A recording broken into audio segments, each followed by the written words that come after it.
talum ahadan ala ma lam yu'tikallah, dan tidak mencela seorang pun atas apa yang Allah tidak berikan kepadamu.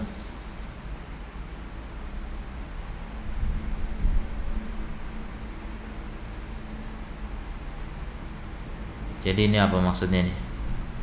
Tidak mencela seorang pun atas apa yang Allah tidak berikan kepadamu.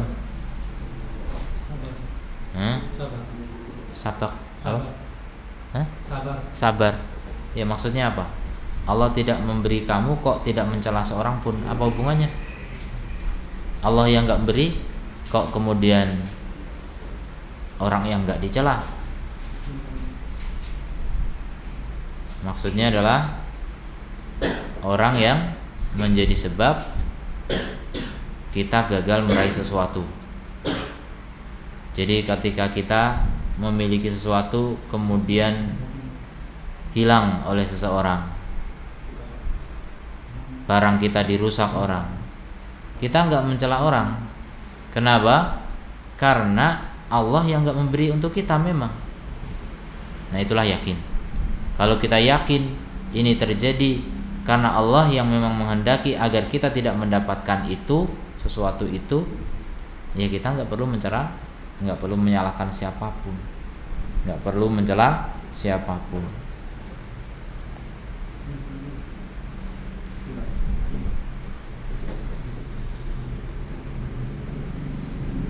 Pokoknya beda ya, orang punya keyakinan dengan orang yang enggak punya keyakinan tuh beda. Orang yang punya keyakinan tuh bawaannya tuh tenang, nyaman, aman, bahagia, berwibawa, tidak gampang marah, tidak gampang berkeluh kesah, tidak gampang protes, tidak gampang nyalahin orang, tidak gampang nyari kambing putih ataupun hitam gitu, hitam ataupun putih. Jadi pokoknya kalau ada masalah langsung introspeksi diri. Ini karena Allah menghalangi diriku, karena aku melakukan kesalahan. Begitu.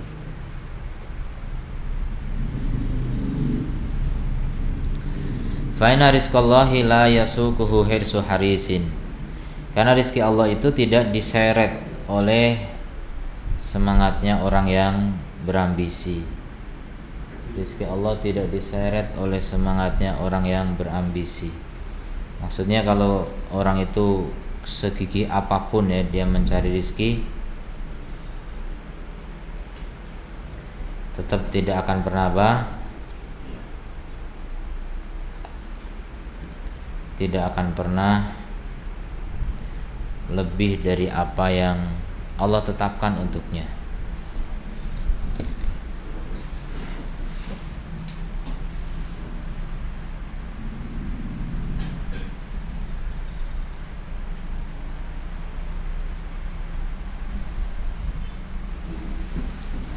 Kemudian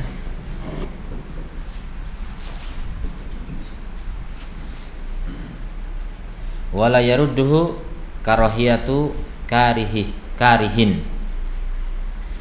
Kemudian rizki Allah juga enggak bisa ditolak oleh kebencian orang yang membenci. Ini orang hasad misalnya. Misal tetangga kita hasad ke kita. Kalau memang dasarnya Allah mau nyalurkan rizki ke kita, sehasad apapun dia ya tetap nggak akan menggagalkan rizki Allah gitu. Pokoknya tenang, itulah keyakinan.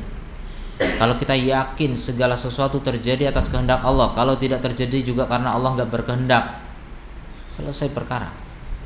Nggak ada nyalah-nyalahin siapapun. Udah, itulah keyakinan. Jadi yakin di sini yang dimaksud adalah yakin tentang takdir Allah. Keyakinan terhadap perbuatan Allah yang mengatur segalanya. Maka keyakinan yang seperti itu kalau betul-betul maksimal yakinnya akan membuat orang itu tidak takut miskin, tidak takut gagal, tidak takut apapun. Enggak ada yang menakutkan kecuali dosa-dosanya saja. Ya, jadi kalau dia ada khawatir cemas nanti gimana, nanti ada hukuman Allah, ya karena dia berdosa. Kalau dia ingin selamat dari ketakutan itu, selesaikan masalahnya dengan Allah.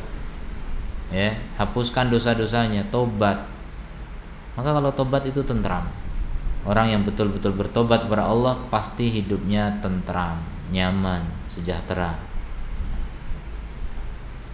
Kemudian fainallaha bi qistihi wa ilmihi, karena sungguhnya Allah dengan keadilannya dan ilmunya dan hikmahnya menjadikan rauh itu apa ya, kebahagiaan gitu, pertolongan, wal farah dan kegembiraan, fil yakini war ridho, dalam keyakinan dan ridho. Sebaliknya, dan Allah jadikan kesedihan, kekhawatiran dan kesedihan itu dalam kemurkaan dan keraguan. Itu perkataan Ibnu Mas'ud ya. Ini sangat erat kaitannya dengan zuhud. Orang zuhud itu adalah orang yang yakin. Ini masih keterangan dari penjelasan siapa? Yunus ibni Maisarah ya, di mana beliau menyatakan laisa zahada fid dunya bitahrimil halal. Zuhud di dunia itu bukan mengharamkan yang halal dan bukan membuang-buang harta, akan tetapi zuhud di dunia adalah antakuna bima fiyadillahi awsaku minka bima fiyadik. Ketika apa yang di tangan Allah lebih kamu percaya, lebih kamu andalkan daripada apa yang ada di tanganmu. Pokoknya yakin dengan janji Allah lebih kuat daripada yakinnya kepada yang sudah dipegang di tangan.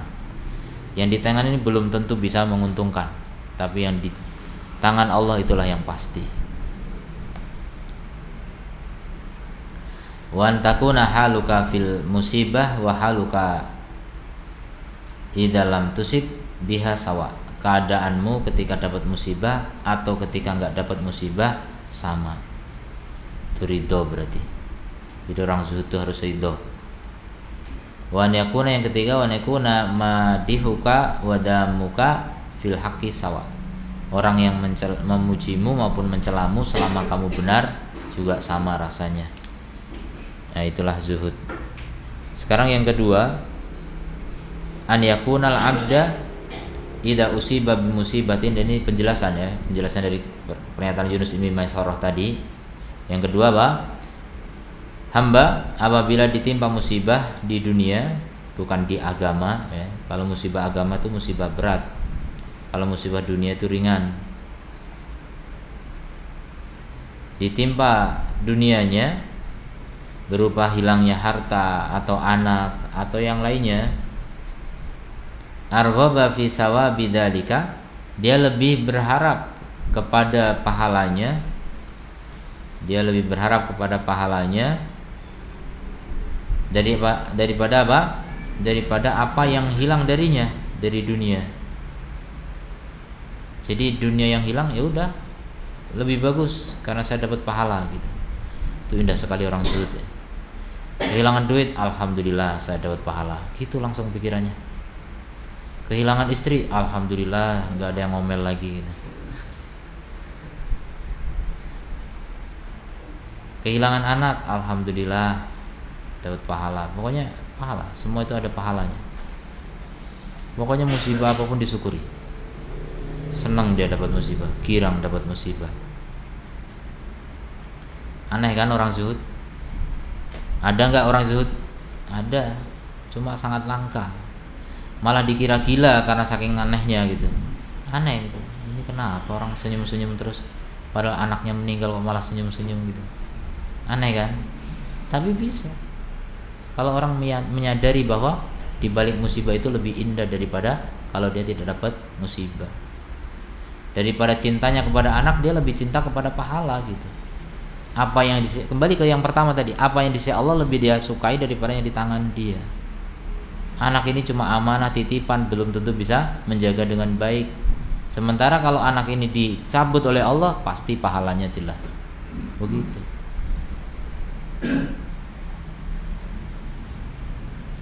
Kayak kemarin ada orang Batu Haji katanya ya, anaknya tenggelam di Batam Center. Kenal kalian? Ya udah, anak diambil oleh Allah sudah gitu. nangis bentar aja lah, nangis ya wajar, nangis itu karena ya kasih sayang, tangisan kasih sayang, bukan karena protes takdir mudah-mudahan. Tapi berikutnya sudah gembira kita. Kenapa? Ada pahala di balik itu besar, ada pengguguran dosa itu pasti. Apalagi sabar, ridho, bersyukur, jauh lebih besar lagi pahalanya.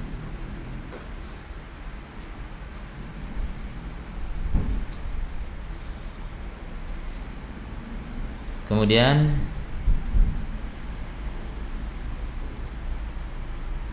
wahada aidan yansha'u min kamal yakin tuh. Ini juga muncul dari kesempurnaan yakin. Jadi kembali ke yang pertama juga. Gimana sih orang kena musibah kok malah senyum-senyum aja gitu? Ya karena yakin. Yakin bahwa pahalanya lebih indah daripada kalau nggak dapat musibah itu. Keberadaan harta yang ada di sisinya bisa jadi mencelakakan, belum tentu bisa disyukuri gitu. Kan banyak orang punya harta nggak bisa mensyukurinya, banyak. Nikmat itu jarang orang bisa mensyukuri. Kalau musibah banyak orang bisa mensabari. Sabar itu lebih gampang daripada syukur. Syukur itu sulit. Karena kalau syukur cuma bilang alhamdulillah itu gampang. Walaupun tetap banyak orang nggak sempat bilang alhamdulillah aja nggak sempat. Coba pernah antum mensyukur alhamdulillah saya diciptakan Allah gitu? Kan nggak sempat itu. Banyak orang nggak sempat itu. Alhamdulillah saya hidup. Kalau diciptakan tapi nggak dikasih nyawa kan nggak hidup. Alhamdulillah saya hidup. Setiap pagi itu alhamdulillah alladzi ahyana ba'da ma amatana gitu. Itu memuji Allah karena hidup lagi. Tadi tidur temannya mati. Alhamdulillah matahari terbit lagi. Alhamdulillah udara masih ada. Alhamdulillah air juga ada. Alhamdulillah burung masih berkicau, berarti telinga saya masih mendengar. Alhamdulillah, itu kan banyak sekali nikmat tuh. Kapan kita bisa bilang alhamdulillah? Antum seumur hidup alhamdulillah terus, belum bisa mensyukuri nikmat tuh. Makanya ya syukur itu susah. Apalagi nggak alhamdulillah terus. Apalagi ada keluh kesah, kan jadinya banyak nikmat yang tidak tersyukuri. Makanya orang paling ringan hisabnya dari kiamat tuh orang yang paling miskin. Karena nggak sulit, nggak repot apa mensyukuri nikmat. Susah orang punya duit banyak gitu. Jangan pernah berandai-andai memiliki harta yang banyak berlimpah, kecuali berandai-andai juga untuk bisa mensyukurinya gitu. Jangan berhenti pada apa? Oh seandainya saya punya duit banyak, nggak selesai di situ. Oh seandainya saya bisa mensyukuri duit yang banyak gitu. Karena duit banyak doang itu musibah ya, kalau nggak bisa mensyukurinya. Qala Ali radhiyallahu anhu, Ali berkata, man zahada fid dunya, siapa yang zuhud di dunia, hanat alaihi al musibat, ringan atasnya musibah-musibah. Siapa yang zuhud di dunia, ringan baginya musibah-musibah.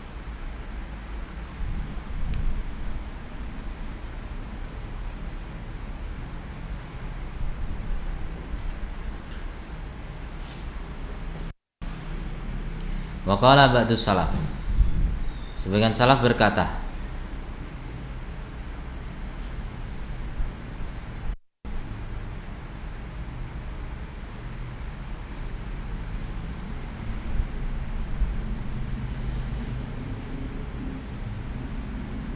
laula masaibi dunya, seandainya tidak ada musibah-musibah dunia, lawaradnal akhirah minal mafalis, pasti kita mendatangi akhirat termasuk orang-orang yang bangkrut.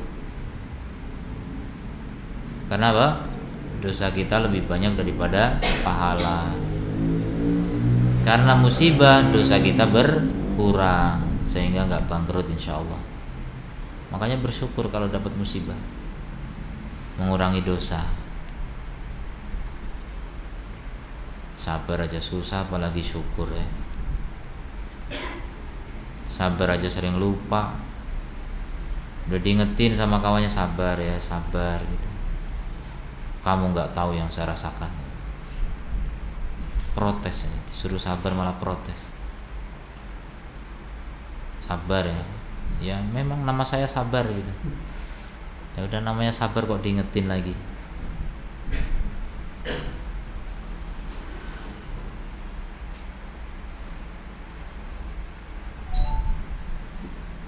Kemudian yang ketiga, zuhud yang ketiga menurut Yusuf ibni Maisarah.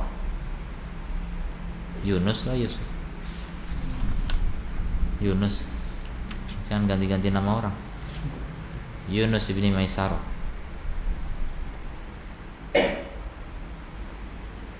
An yastawiya indal abdi madihuhu wadamuhu. Sama di sisi hamba orang yang memujinya dan mencelanya fil haqqi, selama dalam kebenaran. Enggak usah takut dicela gitu. Jangan gila pujian. Itu orang zuhud. Jadi yang gila hormat, gila pujian, gila kedudukan, gila kehormatan udah. Pokoknya hal-hal yang berkaitan dengan prestise, nama baik, harga diri, gengsi dan sebagainya, itu milik orang-orang yang ahli dunia. Kalau orang zuhud nggak peduli dengan itu, mau dicela kayak mau dipuji kayak nggak ngaruh gitu bagi orang yang zuhud. Bisa untuk merasakan gitu. Kalau belum, memang belum zuhud, wajar gitu. Makanya kita belajar zuhud bagaimana. Kalau kita bisa zuhud, kita akan tenang, aman, nyaman, tentram, damai hati kita, nggak banyak masalah. Masalah terjadi karena kita takut dicela orang. Kadang-kadang kita sabar dengan kemiskinan, tapi nggak sabar dihina orang. Kan kalau miskin sering dihina orang kan, dihina orang kaya gitu. Miskinnya sih nggak apa-apa, makan seadanya ndak masalah. Kalau nggak ada orang tahu gitu. Begitu ada orang tahu, diejek orang, oh sakitnya di sini. Gitu, nggak kuat. Jadi ejekan itu lebih sakit daripada kemiskinan itu sendiri, ya. Kita diomong kamu miskin gitu, itu lebih sakit daripada miskin itu sendiri, ya nggak? Antum nggak miskin nggak tahu ya. Kalau antum miskin antum. Jadi ejekan orang itu lebih menyakitkan. Tapi kalau orang itu zuhud, nah jadi zuhud nggak cuma seputar duit berarti. Zuhud itu bukan cuma soal miskin atau kaya, tapi zuhud itu siap dicela, siap dihina, dan siap merasakan itu sama dengan pujian. Kan susah kan? Makanya orang zuhud itu langka. Kenapa bisa begitu? Itu kembali lagi ke yang pertama, karena yakin. Jadi sumbernya itu yakin. Yakin itu iman. Makanya orang zuhud itu harus orang yang imannya kuat. Kalau imannya pas-pasan nggak bisa. Nggak bisa zuhud. Paling-paling pura-pura zuhud itu bisa. Karena orang yang imannya setengah-setengah itu munafik ya, ada kemunafikan. Itu bisa menampilkan kesolehan, menampilkan kezuhudan, menampilkan ketakwaan, tapi pamer doang. Hatinya belum. Sedangkan orang yang betul-betul bertakwa, betul-betul zuhud, betul-betul warok, betul-betul soleh, itu hanya orang yang betul-betul beriman.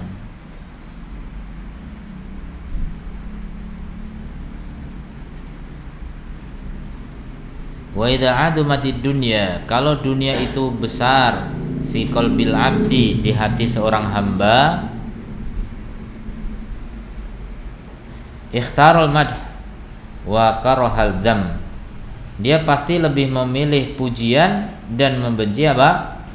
Celaan. Betul nggak ini?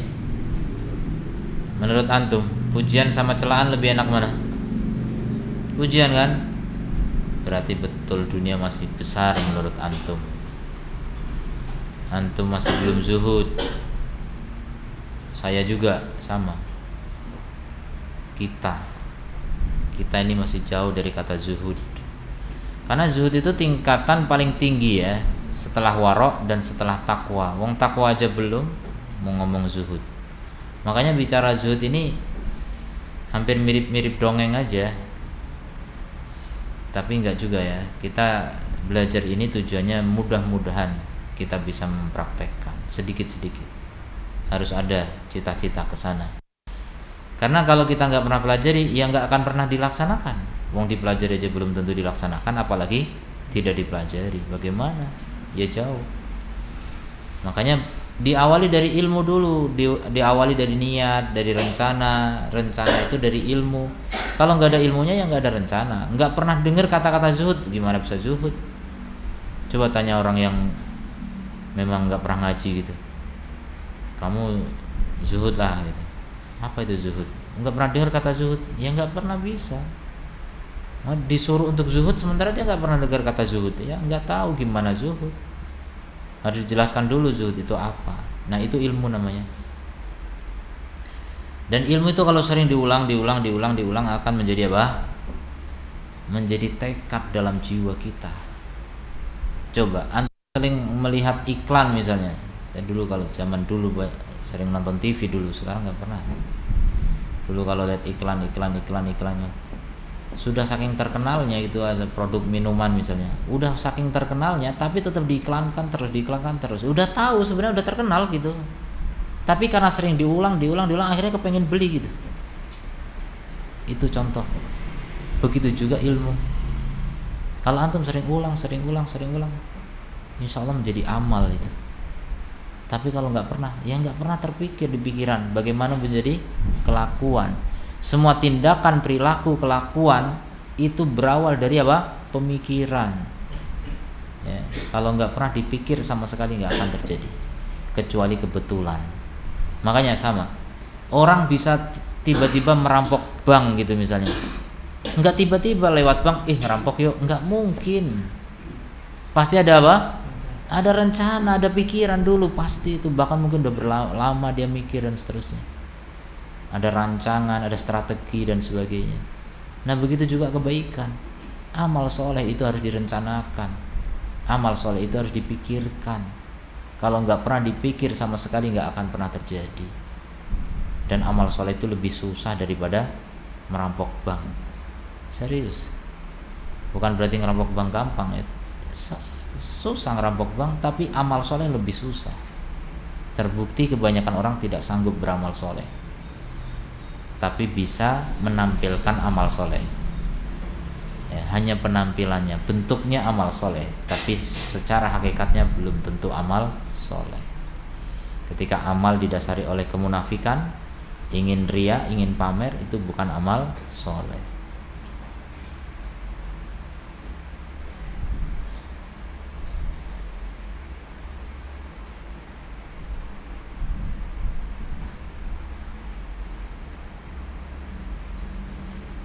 Jadi orang yang dunia itu besar menurut hatinya, itu pasti lebih memilih apa? Pujian daripada celaan. Itu udah semua manusia, hampir semua manusia begitu. Makanya orang zuhud itu ya sangat langka. Warubama hamalahu dzalika ala tarki katsirin minal haqqi khasyatad dammi. Bahkan bisa jadi hal itu mendorongnya atau membawanya kepada meninggalkan banyak dari kebenaran karena takut celaan. Ya, ini banyak nih. Banyak orang tahu bahwa salaman laki-laki perempuan bukan mahram itu haram. Banyak orang tahu. Kiai-kiai itu tahu itu, tapi mereka nggak bisa menghindari itu. Takut dicela orang, takut dibilang sombong, takut dibilang inilah itulah, radikal lah, segala macam. Takut dibilang fanatik, takut dibilang bau surga, takut dibilang sok suci. Banyak itu. Meninggalkan kebenaran karena takut apa? Celaan manusia. Dan itu banyak. Bahkan efeknya nggak cuma celaan, bahkan takut ditinggalkan murid, takut ditinggalkan pengikut, takut ditinggalkan masyarakat. Sampai setingkat itu berani meninggalkan apa? Kebenaran. Dan itu jauh dari kata zuhud. Buru-buru zuhud, warok aja belum. Buru-buru warok, takwa aja masih jauh. Takwa dulu, makanya orang belajar zuhudnya harus takwa dulu.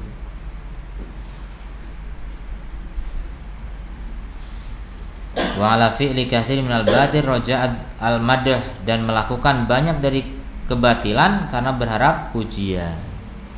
Contohnya apa? Bid'ah.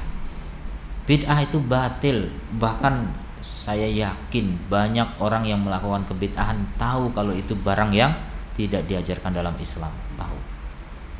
Tapi tetap dilakukan karena apa? Berharap pujian dari masyarakat, berharap penghargaan dari masyarakat dan sebagainya. Nah, itu jauh dari kata takwa, apalagi zuhud.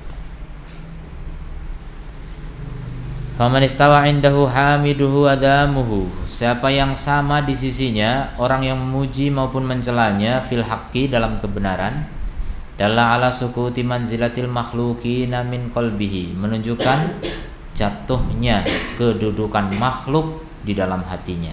Jadi makhluk tidak berharga lagi di dalam hatinya. Bagi dia Allah segala-galanya. Wa amtila'uhu min mahabbatil haqqi, karena hatinya dipenuhi dengan apa? Cinta kebenaran. Termasuk al-haq juga Allah, cinta kepada Allah.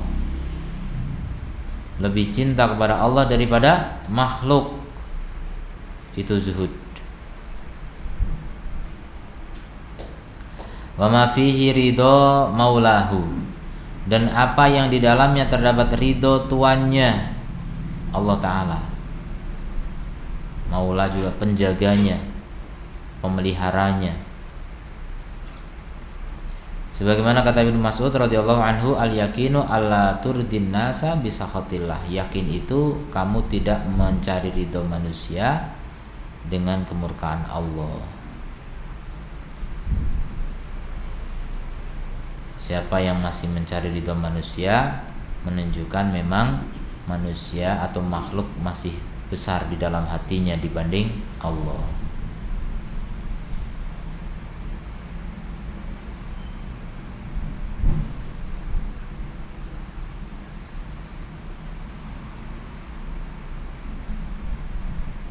Ini ujian berat ya. Gimana antum hidup, jalan, keluar rumah nggak mencari ridho manusia sama sekali? Susah. Nggak bisa ya, hampir mustahil, bukan mustahil tapi hampir. Setiap kita pasti tidak ingin dicela siapapun. Setiap kita pasti suka dipuji oleh siapapun, baik pujian itu jujur maupun tidak jujur. Senang-senang aja dipuji itu, senyum-senyum dipuji.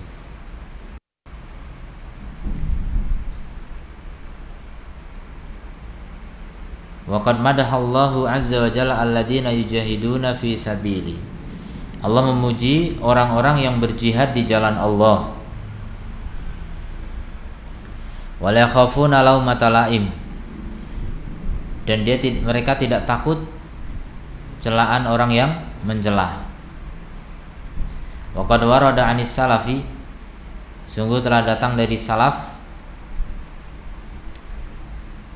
riwayat ukhra, riwayat-riwayat yang lain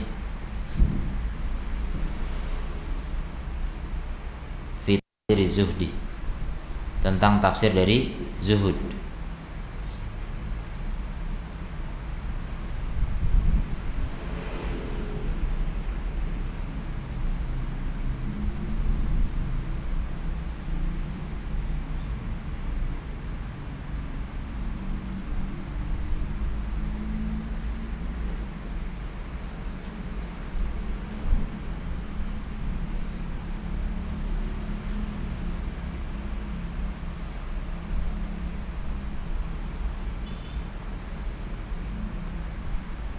Al-Hasan Al-Basri rahimahullah berkata, Az-zahid alladzi idza ra'a ahadan, orang zuhud itu adalah orang yang kalau melihat seseorang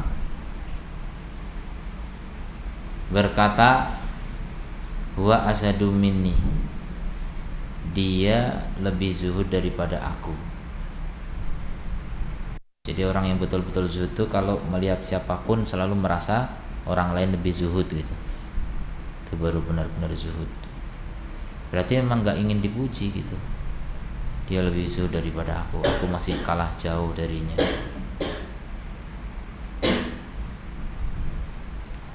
Dan sebagian mereka ditanya, aku kira Imam Ahmad maksudnya, aman ma'hu mal, tentang orang yang memiliki harta. Hal yakunu zahidan, apakah dia bisa menjadi orang yang zuhud?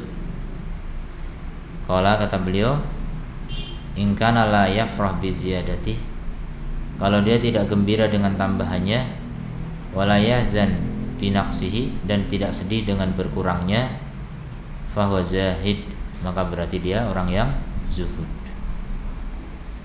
Siapa yang bisa begitu? Aduh, dapat duit, nah, kan nggak ada. Atau nggak seneng dan nggak aduh juga, maksudnya biasa aja gitu, dapat duit biasa aja. Kehilangan duit juga nggak sedih. Siapa bisa begitu? Itu orang zuhud. Berarti orang zuhud memang nggak dipengaruhi sama sekali oleh dunia. Betul-betul dunia itu remeh sekali bagi orang yang zuhud.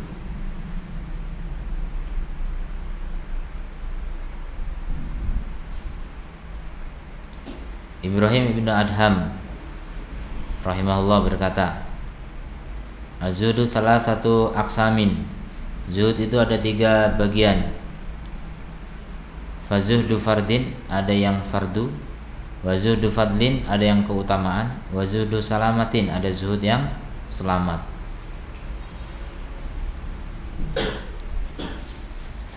Fama zuhdu al-fard, adapun zuhud yang fardu. Fazuhdu fil haram, adalah zuhud terhadap yang haram. Jadi zuhud terhadap maksiat itu wajib fardu. Adapun zuhdu al-fadlu, keutamaan. Fazuhdu fil halal, adalah zuhud terhadap yang halal. Halal ditinggalkan, itu keutamaan. Halal ditinggalkan, loh kenapa? Ya dia ambil yang halal, cuma berlebihan dalam yang halal dia tinggalkan. Bukan semua yang halal ditinggalkan, tidak. Jadi banyak dari perkara halal ditinggalkan karena apa? Karena lebih memilih Allah daripada dunia. Kemudian zuhud salamah, zuhud yang selamat adalah zuhud dari perkara yang syubhat. Kalau kita tinggalkan yang syubhat, kita selamat dari perkara yang haram. Jadi ini 3 ini urutannya bukan begitu ya. Kalau diurutkan, zuhud yang paling bawah ya, yang paling rendah adalah zuhud fardu. Zuhud wajib itu hukumnya atau tingkatannya paling rendah. Paling rendah dalam arti ya semua mukmin harus begitu gitu. Kita semua nggak boleh melakukan yang haram. Kemudian zuhud salamah ini lebih tinggi, karena dia jangankan yang haram, yang subuhat saja ditinggalkan. Jadi meninggalkan yang haram dan ditambah meninggalkan yang subuhat, itu selamat, lebih tinggi. Kalau tadi fardu, ini lebih selamat lagi. Kemudian yang paling tinggi zuhud fadl, keutamaan, itu meninggalkan yang haram, meninggalkan yang subuhat, bahkan meninggalkan halal yang tidak bermanfaat. Halal tapi tidak bermanfaat ditinggalkan. Itulah zuhud yang hakiki ya. Zuhud yang sebenarnya, zuhud yang dicari, itu zuhud fadl ini. Kalau cuma fardu sama salamah ini memang semua mukmin begitu. Terutama yang fardu, semua mukmin begitu.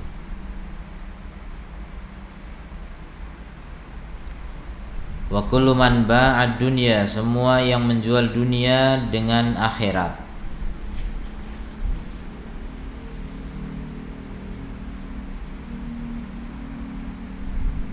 Fa huwa zahid fi dunya, maka itu adalah orang yang zuhud di dunia. Jadi dunianya dijual untuk mendapatkan apa? Akhirat. Jadi nggak takut sodakoh karena dia berharap apa? Akhirat.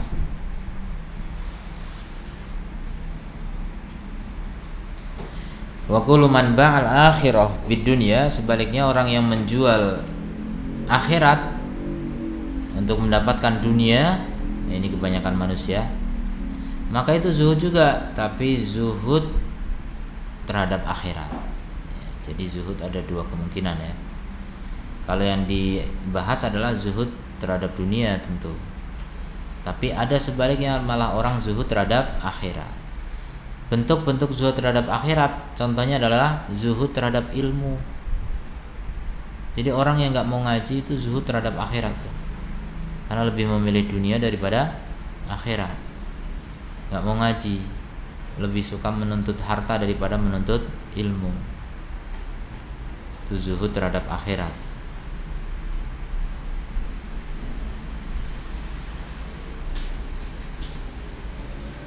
Qala rajulun li ahadis sholihin, ada orang berkata kepada salah seorang soleh,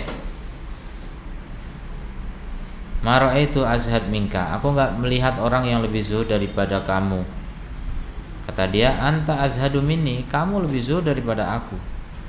Laqad zahadta fid dunya la baqa alaha wala wafa, kamu telah zuhud di dunia yang tidak kekal, yang tidak ada wafa, pemenuhan janji. Dunia selalu ingkar janji. Afan, salah. Zahat, bukan zahat, tak zahat tuh. Kamu lebih zuhud daripada aku, karena aku zuhud terhadap dunia yang enggak kekal, enggak menunaikan. Wa anta zahatta fil akhirah, sementara kamu zuhud terhadap akhirat. Jadi kamu lebih zuhud daripada aku, tapi zuhud dalam bentuk lain gitu. Zuhud terhadap akhirat. Faman azhadu minka, siapa yang lebih zuhud daripada kamu? Kamu zuhud terhadap akhirat. Akan tetapi adat yang berlaku ala taksisi ismi zuhud, yaitu pengkhususan istilah zuhud ya, nama zuhud itu terhadap dunia memang. Kalau zuhud di akhirat enggak populer ya. Istilah zuhud kalau nggak digandengkan dengan kata lain artinya zuhud di dunia atau terhadap dunia. Zuhud di dunia atau terhadap dunia artinya meninggalkan dunia, karena zuhud artinya meninggalkan. Wa zuhdu yakunu fi ma huwa maqdurun alaihi, dan zuhud itu adalah terhadap apa yang mampu untuk meraihnya. Kalau satu yang nggak mampu, yang nggak disebut zuhud. Saya zuhud dari kursi kepresidenan, ya memang kamu nggak mampu, itu bukan zuhud namanya.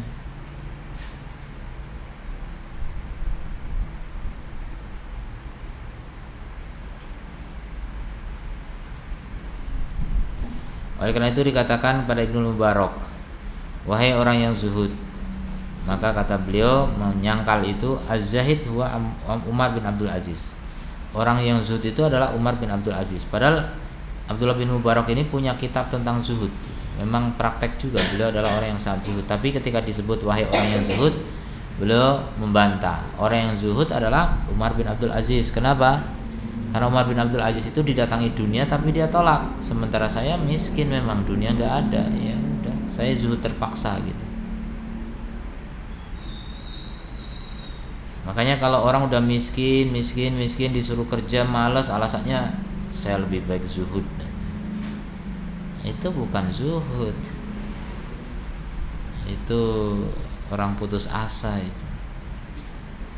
Kalau zuhud itu kaya raya tapi nggak cinta harta, itu baru zuhud namanya. Jadi orang zuhud itu apa? Rajin berderma. Orang zuhud itu menghabiskan hartanya untuk kemaslahatan Islam dan kaum muslimin, itu baru zuhud. Kalau miskin tapi ingin kaya tapi nggak kaya, malas kerja, itu orang paling sengsara ya. Udah dunia kosong, akhirat melompong.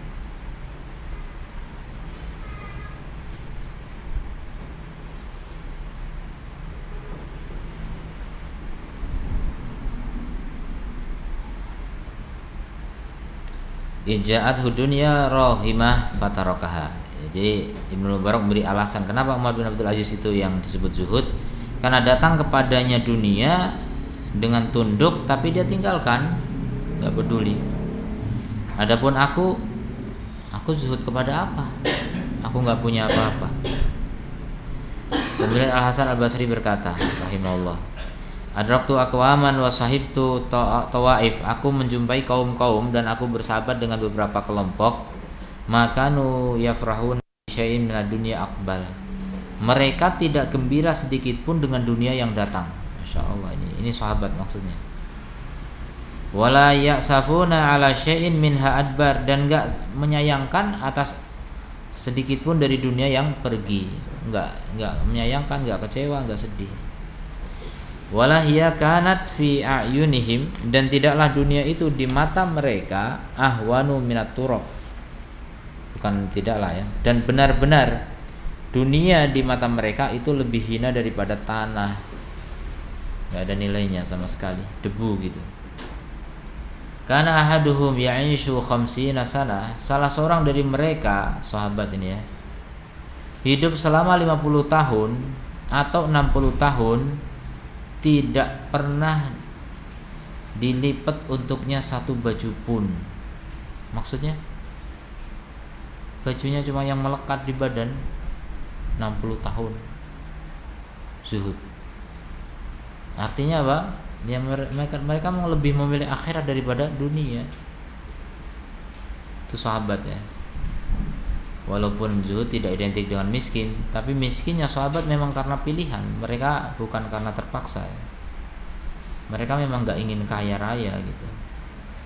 Kalaupun kaya raya semua dihabiskan untuk jihad. Walam yunsabu lahu kidrun, enggak pernah dipasang periuk di atas kompor, di atas tungku. Jadi makanannya mentah semua. Maksudnya enggak dimasak. Walam yaj'al bainahu wa bainal ardi syai'an, dan mereka pun enggak menjadikan antara dia dengan tanah alas. Tidurnya beralaskan tanah. Itu Masya Allah zuhudnya sahabat. Kalau tanah Indonesia itu enak, tanah di Arab kalau musim dingin itu dingin luar biasa, kalau panas ya panas. Tapi itulah mereka para sahabat. Kemudian wala amara man fi baitihi bisun'ati ta'amin qattu, tidak pernah menyuruh orang yang ada di rumahnya untuk membuat makanan sedikit pun. Faidakan al-lail, kalau tiba malam, faqiyamun ala aqdamihim, maka mereka berdiri di atas telapak-telapak kaki mereka. Yaftarishuna wujuhahum, menghamparkan wajah-wajah mereka sejajar dengan telapak kakinya. Tajri dumu'uhum, mengalir air-air mata mereka, ala khududihim, pada pipi-pipi mereka. Jadi Masya Allah, sudah segitu solehnya masih nangis-nangis terus, itu nangisin apa coba? Yunajuna rabbahum, mereka berbisik dengan Rabb mereka, fi fikaki riqabihim, agar Allah membebaskan leher-leher mereka dari api neraka. Kanu idza amilul hasanah, mereka jika melakukan kebaikan, da'abu fi syukriha, terus menerus mensyukurinya, berhasil berbuat kesolehan. Wasa'alullah an yakbalaha, kemudian terus menerus juga minta kepada Allah agar menerima amal solehnya. Wa idza amilu sayyi'ah, kalau mereka melakukan kesalahan, ahzanathum, maka itu akan membuat mereka sedih. Wasa'alullah an yaghfiraha, dan mereka minta pada Allah agar mengampuninya. Falam yazalu, tidak pernah habis atau senantiasa ala dalik, mereka dalam keadaan begitu. Wallahi, dan demi Allah, masalimu minad dunubi wala najau, mereka tidak selamat dari dosa-dosa dan tidaklah selamat illa bil maghfirah, kecuali dengan ampunan Allah. Rahmatullahi alaihim wa ridwanuh, maka semoga rahmat Allah atas mereka dan ridhonya.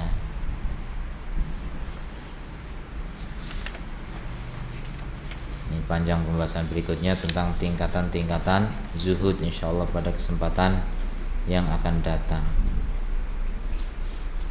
Mungkin ada pertanyaan, silakan.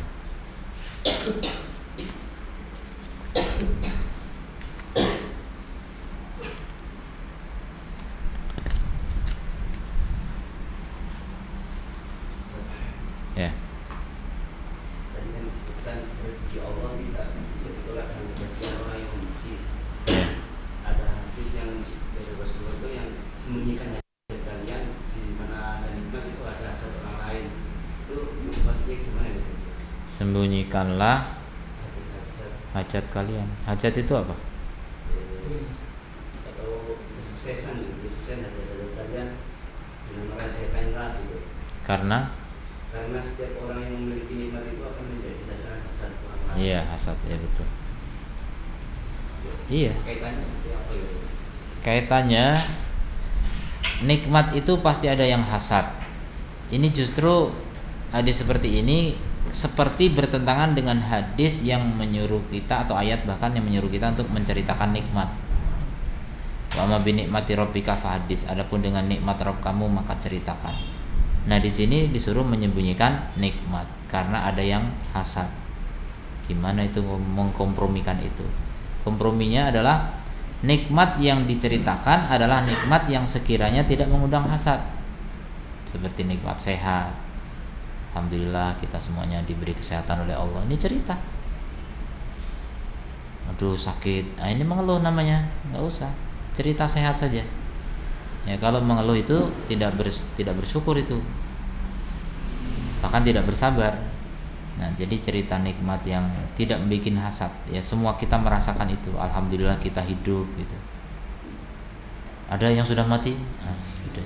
Berarti kita masih hidup semua, alhamdulillah. Kan gitu nikmat.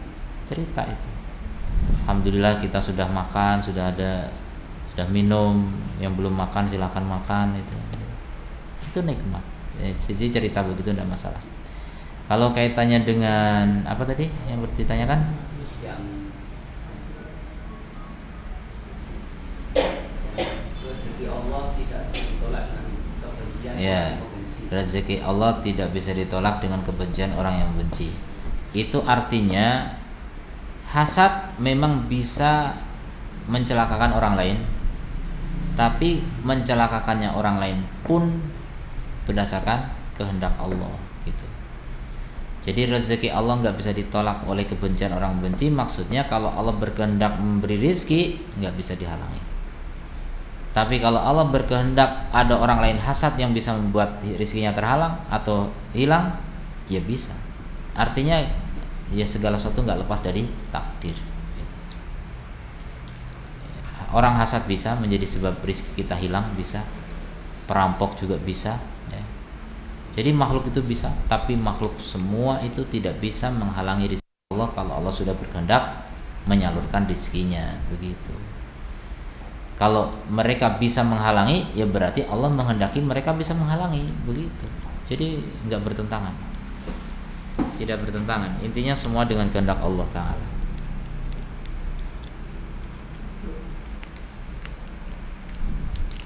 Ada lagi yang lain?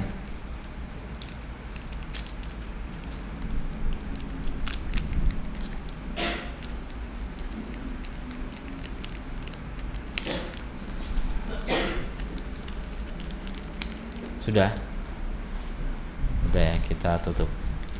Subhanakallahumma wa bihamdika asyhadu an la ilaha illa anta astaghfiruka wa atubu ilaik. Assalamualaikum warahmatullahi wabarakatuh.